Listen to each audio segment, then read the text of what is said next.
আমরা এই পানি যেভাবে আছে এইভাবে থাকলে আমরা খুব ভালো আছি। শুনছি ফারাক্কার বাঁধ ছাইড়ে দিবে।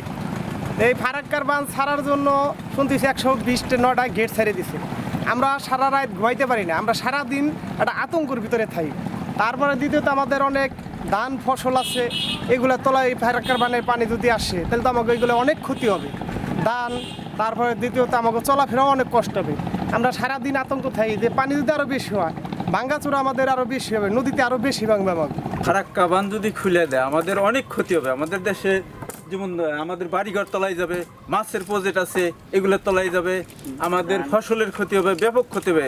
ফসল যেমন ধান, এখনো অনেক ধান টান আমাদের কাটপে আছে, এগুলো তলায় গেলে আমাদের না খায় মরা লাগবে।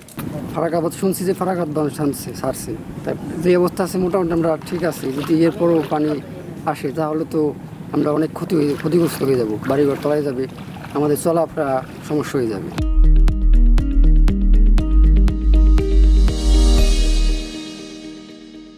বর্তমান নদীর যে পরিস্থিতি, এখন নদীর পানি ঠিক আছে। পানি যদি ফারাক্কার বাঁধ ছেড়ে দেয় তাই তো আমাদের এলাকা বন্যা হয়ে গেলে আমাদের প্রচুর গরু বাছুর হাঁস মুরগি নিয়ে রাস্তাঘাট তলায় গেলে তো সমস্যা হবে।